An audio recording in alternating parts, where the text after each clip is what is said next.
What's up, y'all? It's your boy Cash. There's something that I got buried for a long time that I've been keeping buried forever. Not because I was ashamed of nothing, because some pain is just so deep, you don't even know how to explain it. Most people who watch me see the content. They see the music, they see the grind, they see the father, they see the creator, the hustler trying to build something different, right? What you don't see is the pain that I've been living with for the last 6-7 years. Pain so severe that it changed my life forever. Pain caused by something that should have never even happened in the first place. This is the story of how I developed CRPS, Complex Regional Pain Syndrome. After an encounter with police that turned into a routine, release from jail turned into a nightmare. And to understand how I got there, we gotta go back. The warrant, family court struggles, and everything that came in between it. So, years before it, I had a warrant hanging over my head. Not for violence and not for drugs, man. Not for anything dangerous. It was a petty theft. 10 years old. But life had been complicated, but you know what I'm saying? Before that, at the time I was in a brutal battle through family court. My child's mom did everything she could to keep me away from my son. Even though I fought it, even though I showed up, even though I got legal visitation rights in Canton, Ohio, I did what I was supposed to do as a father. But the courts, they let her manipulate the system. And at one point, they literally told me my son didn't have to come back if he didn't want to. Imagine hearing that as a father. Imagine being told that the child you raised, the child that you fought for, the child that you never abandoned, could simply be taken away from you. And to make matters worse, I was put on 5 years probation over child support, despite the fact that I had my son for over years while the mother wasn't even around and she was out in these streets, for the streets. Let that sink in for a minute. I'm not trying to sit here and bash any mom that's out here, because if you're a good parent, you're a good parent. And that's not my job to do that. I'm not here to do that. The system treated me like I was abandoning my child when I was the one who was raising them. So in June of 2019, my brother died. And that pain broke something. It broke something into me, man. It was hard to feel again. It was hard to be anything. I was numb, you know? Because I had the warrant, right? And I couldn't even grieve properly. I couldn't even move freely. I couldn't even live normally. So my lawyer gave me advice: turn yourself in, handle it, get it behind you. So I did exactly that. I turned myself in. I got booked into the Mahoning County Jail, spent 3 days there. My wife and my mother posted bond, and I thought, man, I'm finally coming home. You know, I get to see, you know, my son Jeremiah again. I get to restart my visitation with my son. You know, the other one, I can't say his name, but I get the time, you know. I thought everything was over. The worst part, I had no idea the real nightmare was about to begin. Like, the bus incident, let's go to that. After bonding out, they loaded me into the transport bus, still shackled, still restrained. And this is where everything changed. One of these restraints, the cuffs around my ankle got stuck. Actually, it got twisted and jammed up, wouldn't come off. And at first I thought, okay, minor issue, you know? They'll fix it. So I stood up and I started talking to them. Well, I tried to stand up. We about to get off the bus. I started telling, I said, hey, everybody started getting off. I couldn't. Hey, yo, bro, my cuff is stuck. What? He said, what the F you say? I'm like, my cuff is stuck. I can't get up. Bro, his name is Lopez. He worked with the Boardman Police Department. Then he come on the bus being an asshole, and he come on the bus, he's like, well, how the hell this happened? I was like, I don't know, I'm just sitting still. I can't do nothing about it. I'm just sitting here. I'm sitting here looking out the window. You got me tied up to him and just another person. I don't know how that got. I don't know how that happened. I really didn't. I don't know. Maybe the cuffs was too tight. I know for sure the cuffs was too tight. And I kept complaining about the cuffs, but they won't listen to me. And I asked them for some better shoes, and they wouldn't give me better shoes. But I guess you're a criminal and you are a monkey, I guess, to them in jail system. So they treat you different. He didn't listen to me, and he took the ankle cuff and he twisted it, and ever since then I've been having problems, man. It wouldn't come off, and at first I thought, okay, yeah, he got it. But instead of handling it carefully, instead of treating me like a human being, they started yanking on it, pulling and twisting. You know what I'm saying? Aggressively, and I remember telling them, stop. But they kept pulling. Harder, more force. This is before the George Floyd incident. This is before all that other stuff that y'all keep seeing on TV. This is before that, you know? More pressure until finally they ripped the cuff off my ankle. But when they did that, something was wrong. I heard a bone crack. And I didn't know what it was at first. So immediately the pain hit me like a lightning. I was like, ah. It wasn't a bruise, it was something deeper, something like nomical, like you couldn't, catastrophical, you couldn't even explain it. A pain unlike anything I felt in my life, man. And I felt a lot of pain in my life. That was the most worstest pain I've ever felt in my life. It was like, and from that moment on, my leg was never the same again.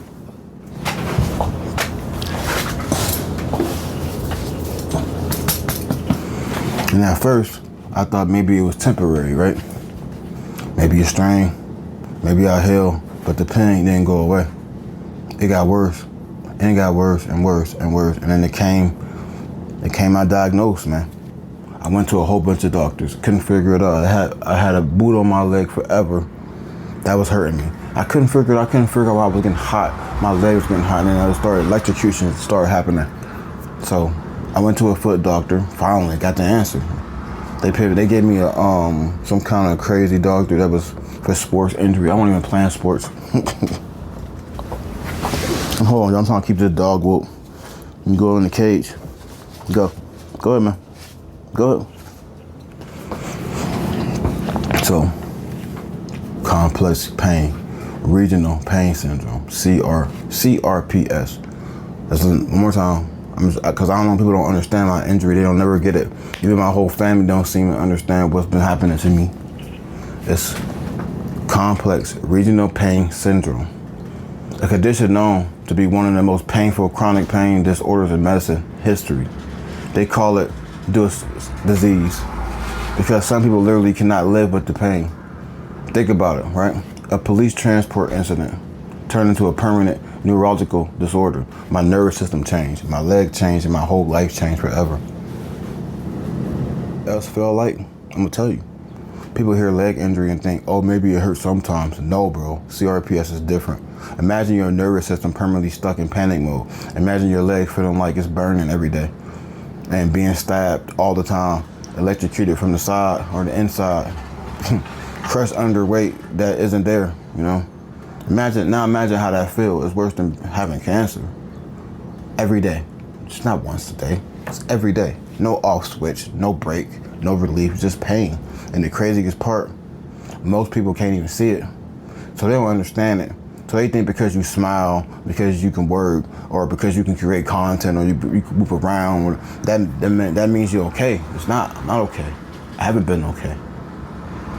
They don't see the suffering behind the scenes, what I go through when the camera turns off. They don't know. You know, imagine that. Imagine taking a toll on your mental. You know, pain changes more than your body, yo. You know, it changes your mind. It changes your relationship. It changes how you sleep. It changes how you think. It changes how you move and how you live.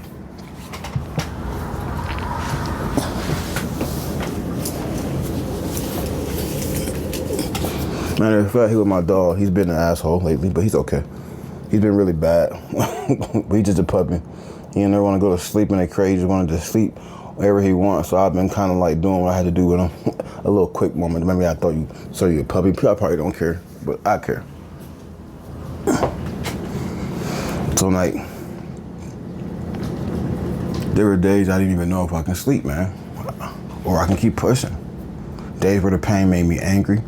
Days where it made me depressed. Days where I felt robbed, because that's what happened to me.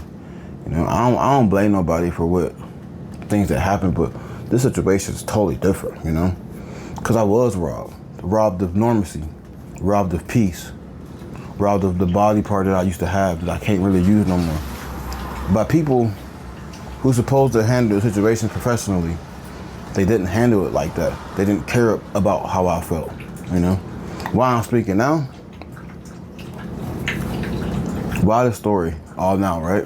But because I've been hiding the pain for so long. Like, y'all ain't really know what's happening with me. Y'all ain't know that, man. The silence became poison. I can't. And because too many people suffer in silence thinking nobody understands it, and one day I won't be here, and then none of this stuff will ever come out of my mouth. You understand what I'm saying to you? So maybe you deal with chronic pain. Maybe the system failed you. Maybe somebody around the situation abused the power and changed your life forever. You know what I mean? You never know, man. And maybe you're carrying rooms people can't see. I want you to know you ain't alone. You ain't by yourself. You know? My son, full circle. And through it all, man, the one thing that kept me going was my son, Jeremiah.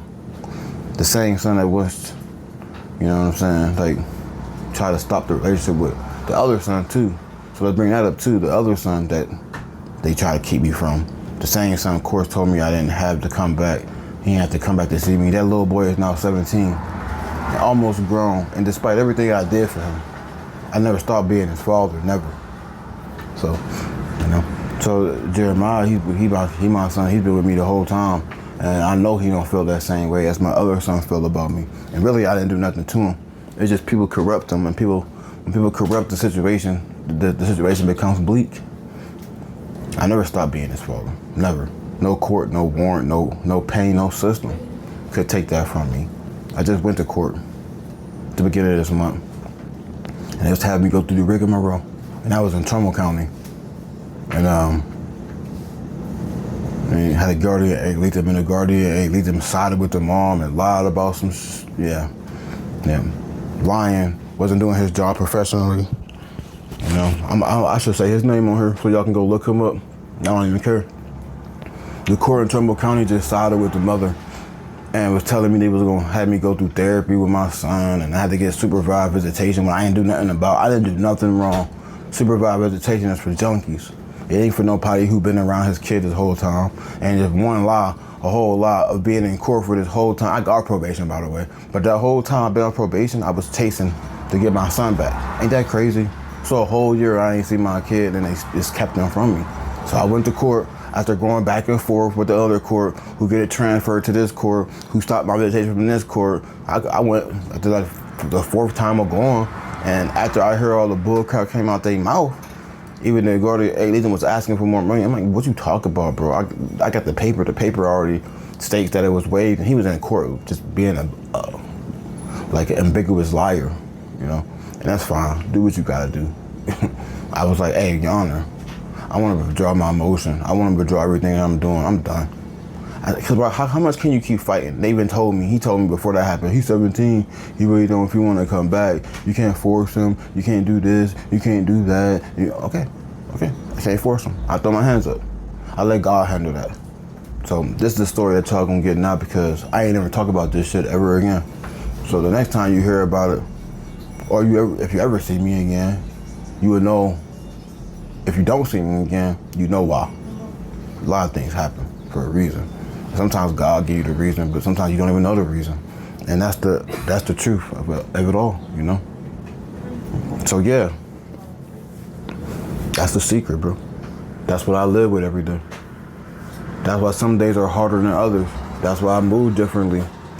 Why I can't carry myself differently every day. Why pain is part of my story every day. But hear me clearly. It didn't break me. It might put me in depressed mode, absolute depressed mode, but it didn't break me.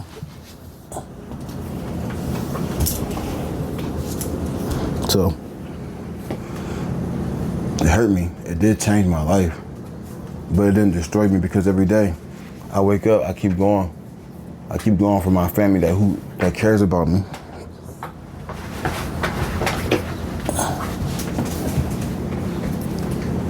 And for my son that's riding me now for a purpose. For everybody out here fighting the system or fighting silent battles, if you made it this far, thank you for listening. And if you've ever been through pain and nobody can understand, drop your story below, because sometimes the strongest people are the ones who carrying the hardest and the heaviest pain in silence. And it's your boy Kashmir Mattick, and now you know the truth. Like if you support, survivors of chronic pain, comment your story below. Subscribe for more real stories and the truth. Peace.